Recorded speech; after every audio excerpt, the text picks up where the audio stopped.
Magandang buhay! For today's video is magluluto tayo ng laing. Wow, charot. Akala mo naman magaling talaga magluto ang Inday. Mikos-mikos lang naman itong luto ko ha. Umpisahan na natin ang pagpamikos-mikos para matapos na. Charot, gusto nang tapusin kahit kasi simula laang. Ayan, iginisa ko lang ang bawang at saka sibuyas, luya. Wow, parang kinilaw laang ito kasi nga ang sa dami ng luya. Tapos inilagay ko na rin ang pampatanggal kasi ng lansa yung luya. Tapos inilagay ko na rin yung shrimp after. Mabilis lang yung maluto yung shrimp. Tinakpan ko lang yan sandali. Ginisa-gisa ko laang. Tapos tinimplahan, nilagyan ko ng paminta, asin at saka sugar. Sugar ang inilagay ko dyan pampabalansi ng lasa kasi hindi ako gumagamit ng bitchin o charot, diba? Takot sa bitchin, palibhasa nagpapaniwala doon sa mga kasabihang nakakabobo ang bitchin o totoo kaya yun o baka nga naman totoo kaya wag na ako gumamit. Haha, char. Ayan, luto na ang ating shrimp. Nilagyan ko lang ng sugar konti, pampabalansi ng lasa. Tapos inilagay ko na rin yung gata after. Mikos-mikos lang yan. Sa mga magaling magluto ng laing dyan, pakicomment naman sa baba kung ano yung dapat i-improve sa niluluto kong laing para naman sumarap siya. Gawin ko po next time. Tapos yan, nilagay ko na yung gata, o diba? Mikos-mikos lang siya. Tapos pinakuluan ko lang yan. After pinakulo ko pala. Tapos nilagay ko na yung laing. 2 lata nga pala ng gata ang inilagay ko dito kasi marami pala yung laing. Akala ko konti lang, hindi siya magkasya kaya nilagay ko ulit yung 1 lata. Buti na lang mayroon akong extra, di ba? Tinakpan ko lang siya tapos hininaan ko yung apoy. Habang inaantay ko yung laing na maluto, ito naman ang inaasikaso ko yung chicken wings kasi mag-buffalo wings ako ngayon. Gawa ng day off ko naman. Pag every day off lang kasi ako nagluluto, guys, kasi nga pag may trabaho ako, kulang na yung oras ko, wala na akong oras sa pagluluto. Gawa nga ng syempre nagpe-Facebook pa ang Inday, nag-check pa ng mga order sa ukay, kaya si Edwin na ang nagluluto pag once na wala kaming ulam. Tapos, kaya ang ginagawa ko, nagluluto ako ng 2 putahe pag day off. Tapos, inilalagay lang namin sa rep. Tapos, yun na yung binabaon-baon namin. Minsan 3 araw bago maubos. Depende. Pag mga vegetables, gulay, medyo aabot ng 4 na araw. Tapos, minsan naman pag mga ganito lang, fried.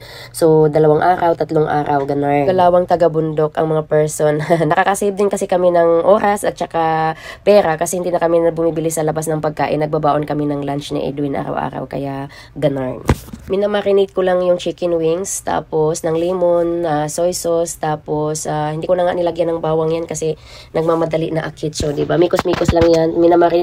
Namarinate ko lang yan siya ng 15 minutes pero dapat medyo mahaba-haba ang marinate niyan para masarap talaga siya. Pero hayaan mo na dahil nakalimutan kong asikasuhin yan kaya nagmamadali na ang Inday.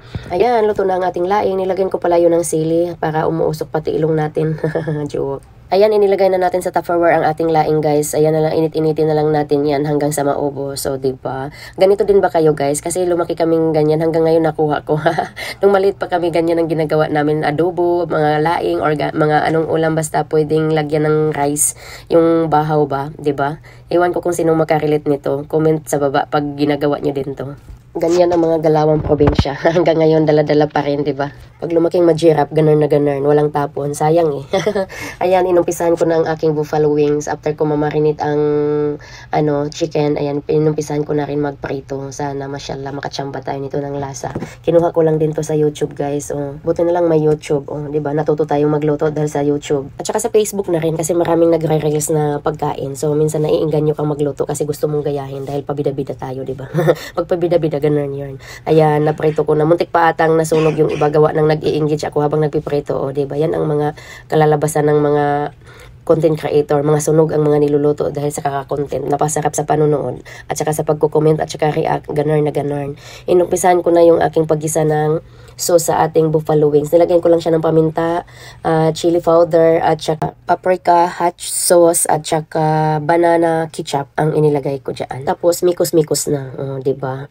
Ito pala yung continuous ng day off ko, guys, kasi dito sa Oman 2 ang day off namin. Bali, yung 1 araw, pag may gala. Tapos yung pangalawang araw, ito yung schedule ng pagluluto, paglalaba at paglilinis. O, diba? Para busy pa rin tayo sa ating mga day off. Pero anyway, okay lang naman dahil matagal naman kami gumigising pag iwan ko sa kanila. Basta ako, ganun ang routine ko. Pag day off, matagal ako gumigising, hindi ako nag-a-alarm. Bali, hinahayaan kong sarili ko matulog. Tudusawa sa tulog. Tapos after matulog yun, saka ko na umpisahan ang aking mga trabaho at tuloy-tuloy naman yun hanggang gabi. Diba? Wala nang hinto yun. Bali, sunod-sunod na yung mga task. Minsan, pag pagod, nakakapag-nap. ng 15 minutes. Tapos, ayun, Facebook, pagkatapos ng mga gawaing bahay, pagkatapos magluto, Facebook na, engage na. O, diba, muntik nang masunog ang aking, chicken wings. Tapos, ito na ang aking chicken wings, guys. Luto na with toppings pa ang Inday. Ano pala yan? Onion rings, dahon ng sibuyas. Onion pa eh. Nakachamba tayo guys, ang sarap. Nag-aagaw ang asim, tamis at saka anghang. Wow, yummy. Nag-request si Dudong ulit na magluto daw. Abay, wag na natin sarapan magluto at lagi tayong pinapaluto pala. Ito ang reality after magluto. Hugasin. Saan ka pa? Mikos-mikos lang din ang paglilinis. Tapos, after natin magluto, mag-general cleaning naman tayo para matapos na ang ating mga trabaho at makapag-relax na. Ganun lang ang buhay OFW guys. Kayo ba? Anong mga ginagawa nyo sa day off nyo? Comment naman sa baba kung masarap ba ang buhay ng day off. Hanggang dito na lang ang ating video guys. Salamat sa panonood and God bless.